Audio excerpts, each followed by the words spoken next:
है सत्ता पक्ष की तरफ से एक जीआरबी सर्कुलेट किया जा रहा है जो 2020 में आपकी तत्कालीन सरकार थी, उद्धव ठाकरे मुख्यमंत्री थे। पानी दिया गया है उनको, लोगों के गांव का हिस्से का पानी उनको दिया गया, उनके प्रोजेक्ट को दिया गया है। ऐसा है, केंद्र में जाओ, पार्लियामेंट का सेशन हो, केंद्र में कुछ भी हो, पंडित जवाहरलाल नेहरू दिखाई देते हैं। केंद्र के मिनिस्टर हमेशा हर एक चीज का, हर एक आरोप, हर एक चीज का दोष पंडित जवाहरलाल नेहरू पे लगाते हैं। और महाराष्ट्र की सरकार हर एक दोष, हर एक आरोप ये उद्धव बाला साहब ठाकरे पे लगाते हैं। मैं हाउस में अभी कहा, तो तुम्हारा कर्तृत्व क्या है? पंडित जवाहरलाल नेहरू का कर्तृत्व सेंट्रल गवर्नमेंट में और उद्धव बाला साहब ठाकरे का कर्तृत्व असेंबली में, असेंबली में। तो विद्यमान सरकार का कर्तृत्व कुछ भी नहीं है। लेकिन भारतीय जनता पार्टी का हमेशा उन लोगों की एक बुरी आदत है की उसको मराठी में कहावत आहे की आपलं ठेवायचं झाकून आणि दुसऱ्याचं बघायचं वाकून, ही भारतीय जनता पार्टीला नेहमीची सवय आहे। तुमच्या कारकिर्दीत काय घडलंय ते सांगायचं राहिलं बाजूला, पाण्याची मीटिंग कोणी घेतली? वो पानी मुझे मालूम है, वो पानी देने के लिए मीटिंग किसने लिया? पानी देने के लिए मीटिंग लिया उद्धव बाला साहब ठाकरे जी का सरकार था 2 साल, उसके बाद में तुम्हारा ही सरकार था, अभी भी तुम्हारा सरकार है।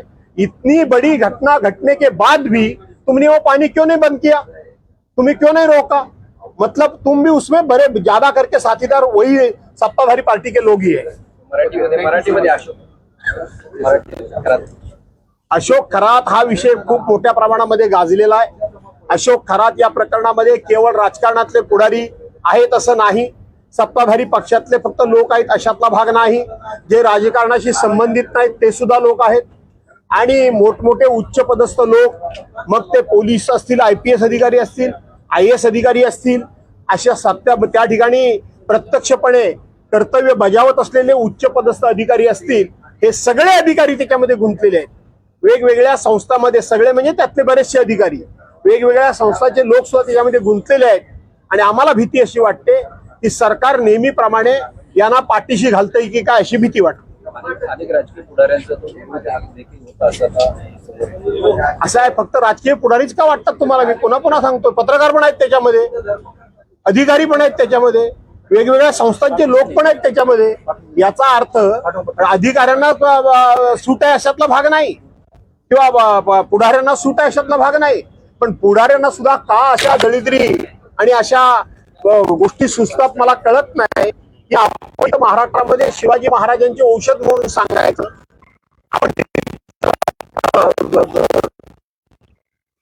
कायदे करायचे, आपण महाराष्ट्राचे औषध म्हणून सांगायचं आणि तिथे जाऊन शेण खायचं।